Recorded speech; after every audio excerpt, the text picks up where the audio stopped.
Morning, ladies and gentlemen, and very, very well done for making it here. I think the party went on quite late last night, so I'm really impressed with Polish resilience to come on up and carry on working. Fabulous. So we talked about Brexit a lot. I must admit, as a Brit, was pretty impressed with David Cameron yesterday. And it wasn't an apology, but the fact that he actually said he's going to worry about what actually happened with Brexit for the rest of his life was probably as close as we'll probably get for an apology from a previous British Prime Minister. So for me, it was a little bit of healing. We want to obviously move this conversation on, and we want to really look at the business impacts of Brexit. So what David was talking about was really about the populace and the individual consumer. Let's talk about the business context of Brexit. So if you guys don't mind giving us a little bit of an overview of what you might have seen already in a business context as a result of the Brexit decision. Scott, would you like to start that one? I will. Good morning. So our business at State Street is investment funds and asset management. And what we're seeing is our clients, who tend to be the large corporations, institutional clients, pension funds, mutual funds, hedge funds, they are saying, we're not going to sit and wait for Brexit negotiations. We need you as a State Street, as a provider, to act now. And what they're saying is, depending on how the negotiations go, we may be in a situation where, in order to sell investment funds within the EU in the future, you have to do it from an EU location. So what they're saying is you need to make sure as a provider that you can provide these services out of an EU location now. So a lot of the banks that are based in London, Canary Wharf, are headquartered in Europe, and they don't necessarily have large branches or operations in an EU location. They're the ones that are going to have some work to do. They're going to have to decide where to place their business within the EU. It's going to have capital implications. Those banks that already have a good presence in the EU with banking licenses in EU countries will be well positioned to deliver those products and services. And the second thing I would say is, somebody mentioned yesterday, is it an opportunity for Poland? I think in this sector, in the investment fund servicing sector, it is an opportunity. If you look at the banks that operate in Poland today, there's several thousand roles in that sector. And for those banks that do need to relocate certain parts of their operation into an EU location, I think if we shout loudly about it back to London, there's an opportunity for Poland. Okay, right. I would say what we've seen generally in the economy, I mean, obviously after the devaluation in sterling, we've seen, I would call it an opportunistic upsurge in FDI, where people are looking at the UK because it's now relatively cheap. What we haven't seen is really any systemic or systematic change in the structure of the economy as a result of Brexit. And it's too soon to tell. We don't know what's going to happen, so people can't really take informed decisions as to what to do. Clearly, we have seen at the margins, we've seen businesses, in the banking sector taking effectively hard decisions about location of workforce, nature of business, etc., and potentially blaming it on Brexit, but it may be that they're just actually reshaping their businesses anyway. So I think it's a bit of a mixed picture. Nothing's really happened yet, and I always refer to this period as the phony war. We're just waiting to see what happens, and obviously after the 19th we might see the first shots in that phony war, at least, and then it becomes a hot war. So have you seen any return of talent come back to Poland? So if we look at the stats that are published in the UK at the moment, the number of applications for international workers to work in the National Health Service have gone down by 90%. I particularly believe that we're going to lose a lot of very skilled workers, not because the legislation itself is changing, but because they don't actually feel welcome in the UK so much. Are you guys seeing that? Well, I would just say on that point, I want to say two things today to get across to you guys. The first thing is that nobody is going to be thrown out of the UK, wherever they're from, that are currently there. I mean, that's just completely absurd, and it's really a disgrace that politicians would even leave that as an option on the table. I assume on the other side you're not going to send any Brits here, home as a result of anything here. So I think that's absolutely a key point to make. Now, clearly, what happens afterwards is going to be really, really important. I think we will be looking at something that's akin to a work permit system, whereby you have to apply to get your permit based on a job offer. Now, the mechanics of that would still need to be worked out, and we're obviously not going to put any new resources into anything and have no extra headcount in the government, so go figure. But the people that are there are safe, and frankly, as far as I can see, and I live in a rural economy, in a rural location, I don't see any antipathy towards Poles or any other nationality, frankly. It may happen at the margin, but generally we're a very tolerant and open society.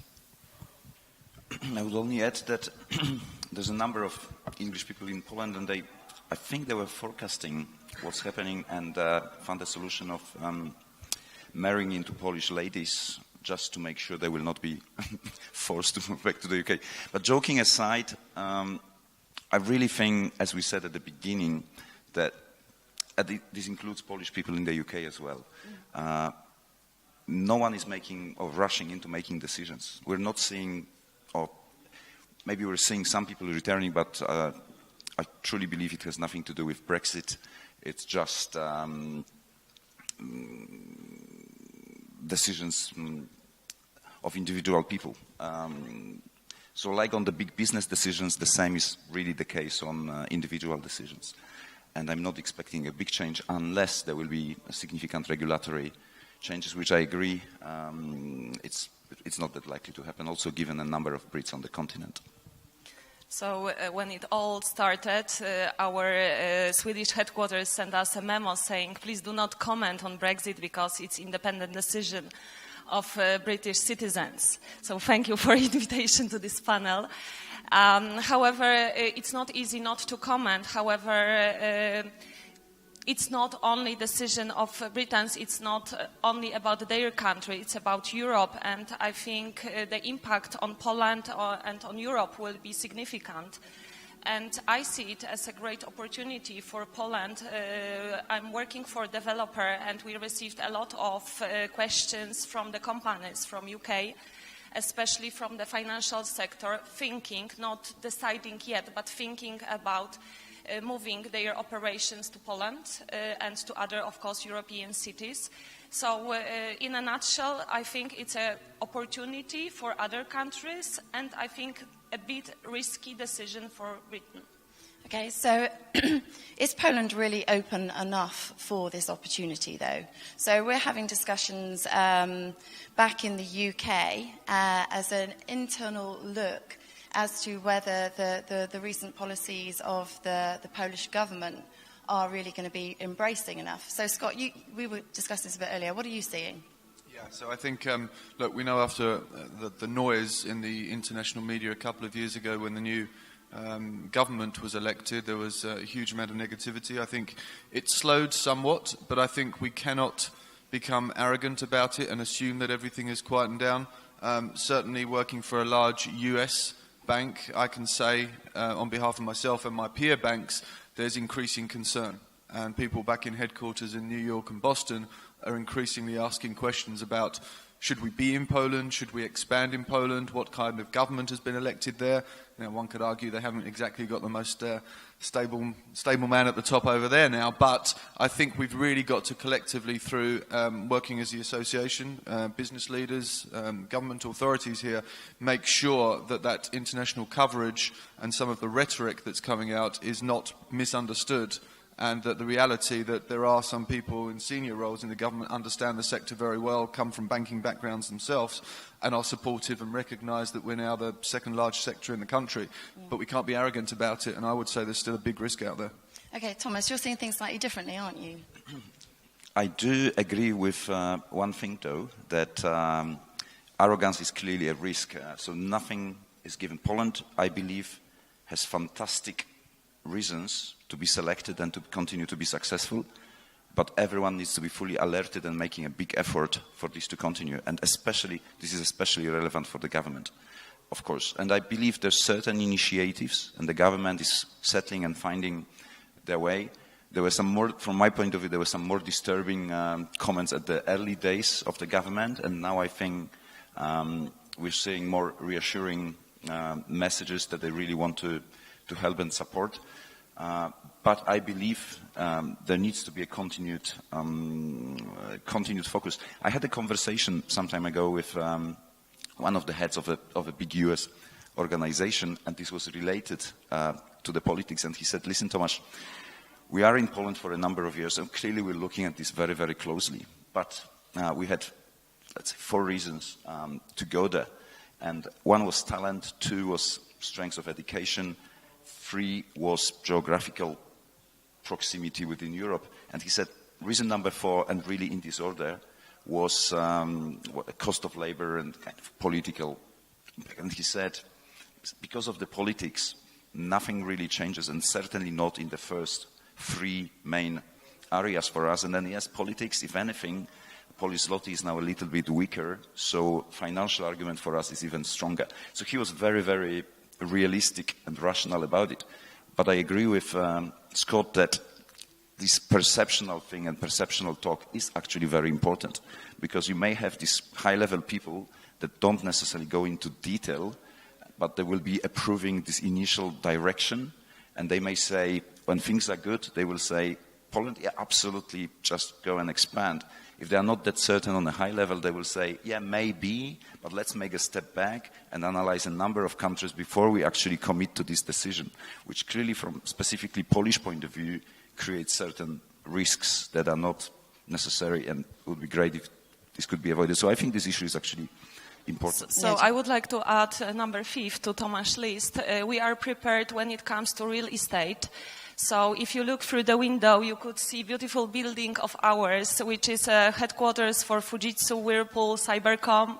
And this is the global companies which decided to have their offices in Poland. We are ready with the buildings. We are ready with beautiful cities we have. So we are really prepared to have more and more companies in Poland. And I wish not only for Łódź, but also to another cities to be a host and to be a homes for the companies which will decide to have their headquarters in Poland. So, Ross, what do you think Polish companies need to do to maximise the opportunities of Brexit? That's my second thing I want to get across to you today, which is that you need to go to your government to make sure that they understand what it is you as businesses want from this process. If you don't do that, the European Commission will negotiate a deal for the whole of Europe which will not take into consideration Polish needs, Polish objectives. If you allow the Commission to do this, if you allow the Commission to exclude your voice and the voice of the Polish government, there is a possibility that we'll end up with a very poor deal. And there's a possibility, a slimmer possibility, we'll end up with no deal. What does that mean? What does no deal mean? No deal means mutually assured destruction for the UK and for the EU27 in terms of most of the aspects of trade that we currently deal with. You'll have tariffs reimposed, you'll have customs systems reimposed, you'll have breakdown in service trade to a certain extent, not total, but it's going to be really bad for both sides. You can't allow yourselves to go away with the impression that the Polish government or the European Commission can somehow screw the UK, because if you screw us, you'll get screwed in the process as well, not only as individual Poles, but also as Europeans. So it was quite clear, in a way, of what David Cameron was saying. There was a real call to arms for businesses now to actually lead the charge. Scott, what do you think Polish companies need to do on the Polish government? Yeah, no, I think similar to what Ross was saying there. You know, particularly the population, the large population, probably in the region of 1 million living in the UK still. You know, a lot of concern. I think, you know, what David Cameron said yesterday and Ross said this morning, I would agree. I don't think there's a risk of, you know, people being asked to leave. But, you know, there's a lot of people living there and they want to make sure they've still got the same access and the same rights. And again, if we don't have a voice as business leaders and we're not part of that discussion and debate and we leave it to a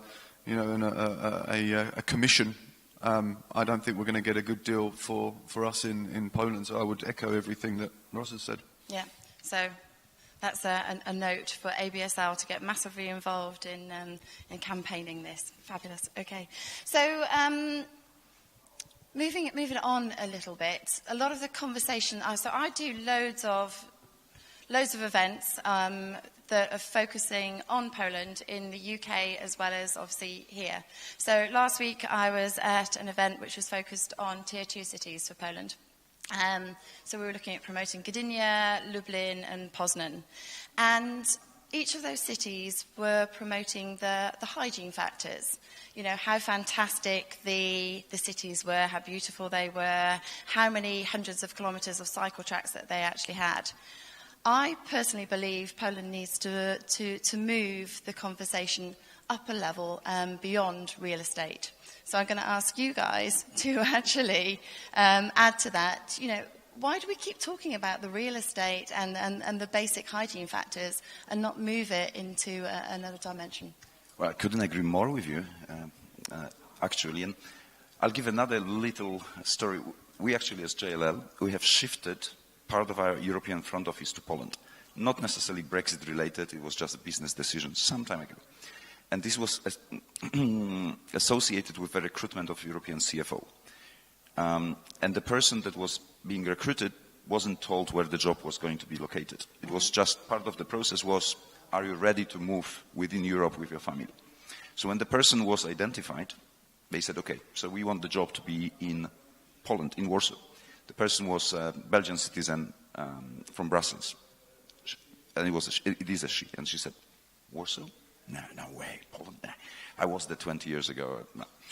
But what was offered was a trip for the entire family for a couple of days and seeing a couple of houses and a day visit to the international school and a ticket to the opera, something like that.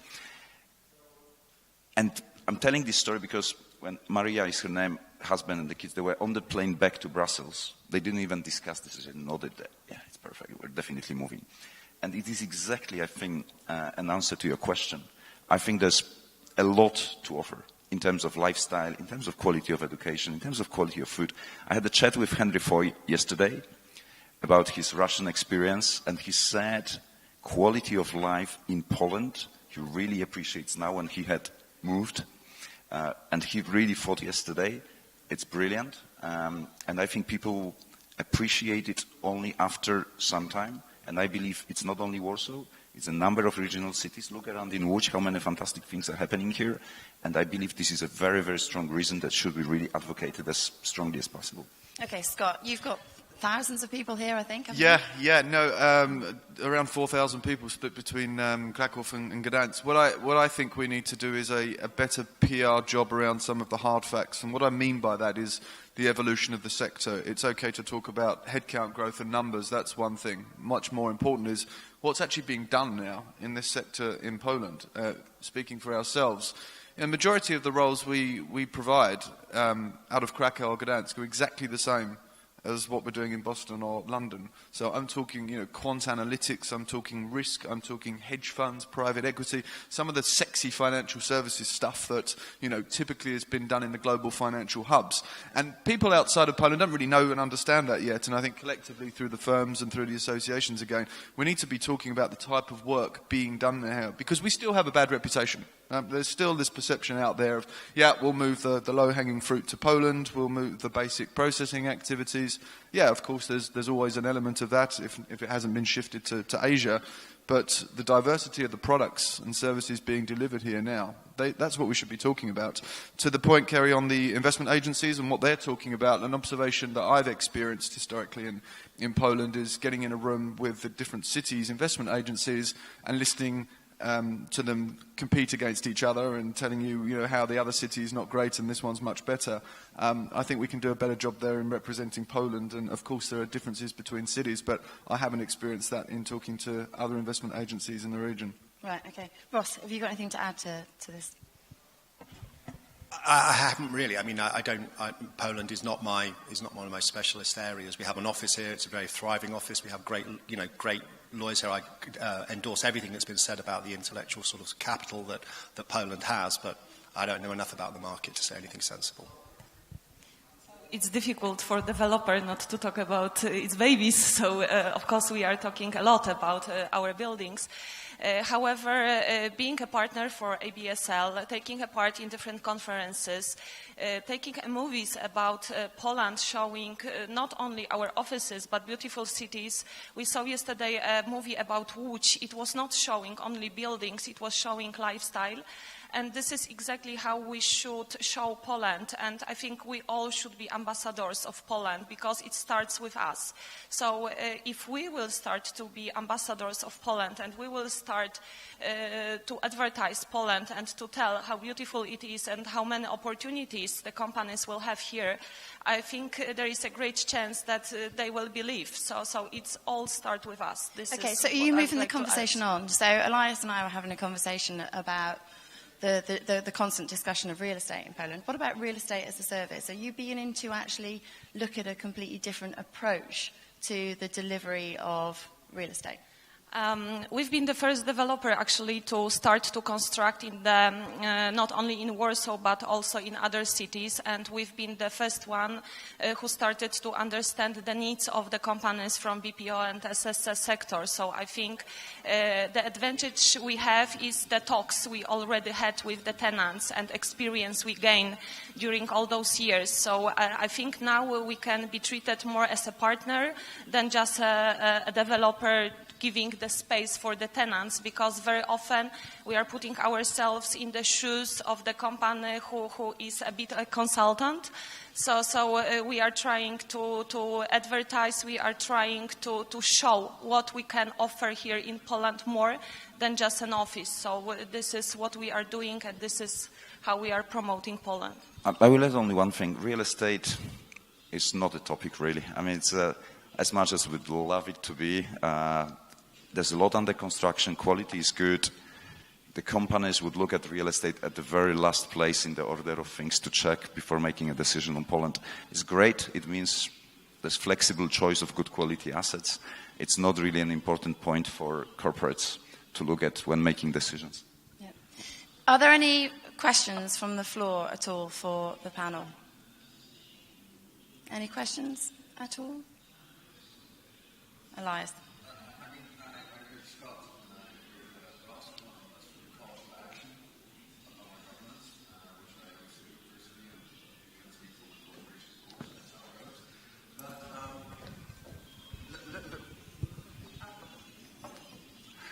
My question is, I understand there's a call for action, and of course ABSL have a role to play, but I'm not going to ask JLL because we're in the same line of business and we have our constraints, but Skanska, what is it you're going to do in the next 3 months to help the conversation going, if at all, on the topic of going for hopefully a soft Brexit?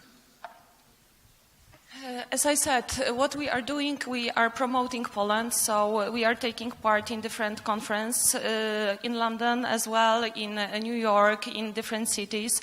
So we are trying to explain what we can offer here in Poland, and we are trying to show Poland, because some of the companies, especially having the headquarters in US, very often the guys even hadn't been in Poland yet before, and for them it is so surprising when we did a tour for them. It was wow.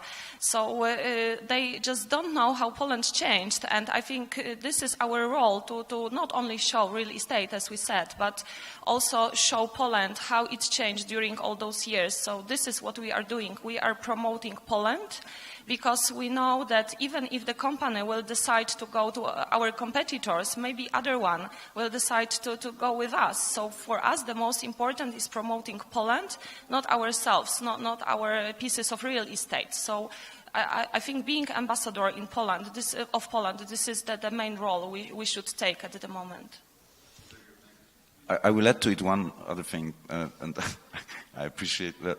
I think there's also a lot for all of us to do internally, in terms, and I know ABSL is taking a lead there, but I think there's a role for all of our companies and us in continuous dialogue with the government to make sure that at least they are more aware on what is important, and hopefully not only being aware but also doing some actions. I think there's still a lot to be done in this direction.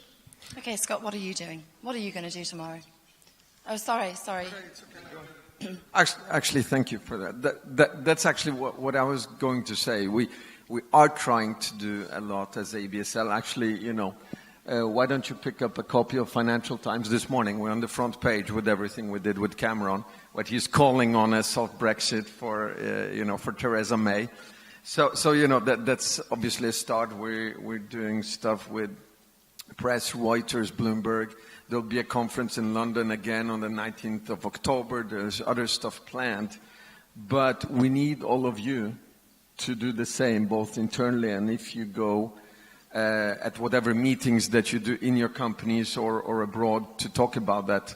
I think, back to lady here from Skanska, this is really a call to action for everybody to make that happen. We are the best ambassadors, and I would ask everybody to try to help with that. This way we will be much more successful. And if you have particular ideas, please send them to me and we'll try to make it happen, being the platform that we are. Okay. So what will you do, Scott? We're actually leading an industry group in London as one of the major banks advocating for our clients, but also using the opportunity for us and Brexit to really say we're one of the fewer of the providers that are already well established in the EU with banking licenses, and therefore we can continue to service the business. So from the business side, I think we're trying to make sure we're well positioned. In terms of advocating for Poland, a few things I would say related to both Brexit and government stability here. I agree with what Tomasz was saying around us as business leaders and the role that we're playing there. So whether it's reaching out to the government, I think comes first and foremost in getting time with the right people in the government to say this is what you need to be thinking about, this is what you need to be talking about, and again, this is how you need to be influencing discussions at the various European commissions. I think the other one is, there is a lot of good stuff that has been done, a lot through ABSL, for example, with some of the lobbying and the changes to relatively mundane, simple things such as labour law. But again, if you talk about these internally, about what you can do and how the change that you can drive as an association and as a business, back to head office again in the context of the discussion I was making around concern around Poland and the government, I think that goes a long way. So I think it does start with us. I mean, we're on the ground, we know the market, we're the business leaders, so we can engage and reach out to the government. We've got to do an internal job and an external job. Okay. So we've got 1 minute left, have we? I can't quite see the clock. Yeah, 30 seconds. Oh my goodness, countdown's on. So I don't think we can actually have a panel without discussing the impact of automation. I think that's the biggest threat that is actually facing Poland today. And obviously facing India as well. How ready do you think, and aware do you think Poland is for the impact of automation? Ross, you're looking at Scott, but I'm looking at you. I think I don't have any particular issue. I don't have any particular points to make about Poland. As I said, I don't know enough about the Polish economy to say anything in sense. But I think the only thing that I would say generally is you have to be careful. We all have to be careful as a result of this rise of populism. I know people on the continent of Europe think it's stopped. Believe me, it has not stopped. It just didn't happen in France. You are going to see people with votes, individuals with votes, push back against companies that don't have votes. They're going to see themselves as not particularly having caught up with what's been going on. So I think actually automation is going to make that even worse. People are going to lose jobs and not necessarily feel that they're getting part of this economic benefit that's going on.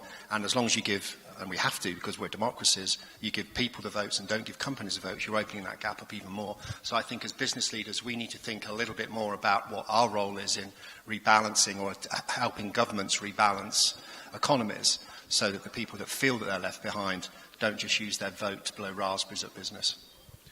I think we're well positioned and much better positioned than most of Western Europe and the US because of the workforce and the demographic. The reality here is you implement a change and everybody says, yeah, that's great, how's it going to improve my life, let's do it.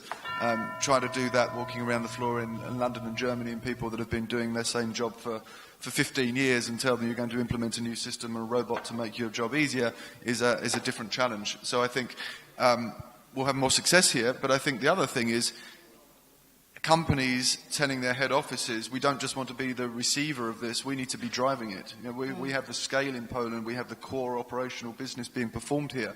Increasingly, we're becoming the experts, and we need to get out of this mindset of being this service provider in Poland to actually driving the strategy, because here's increasingly where the expertise is. I completely agree. I would only add that I believe there's 2 or 3 things. One is going up the quality or complexity ladder. So I think that's a natural way, and I don't think from that point of view it's going to be a major risk. Second thing is, and I think we're seeing this in Poland already, there's a lot of know-how in the market, and a kind of stereotypical Polish mentality would be being very proactive.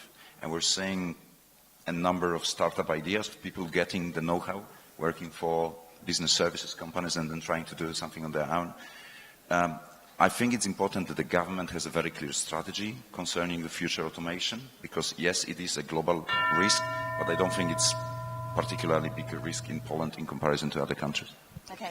So as the time is passing, maybe I will just add one sentence that as a representative of developer, I hope that if we have more machines or computers on our construction sites, less people will lose their lives. And I hope this will be a positive effect for all of us.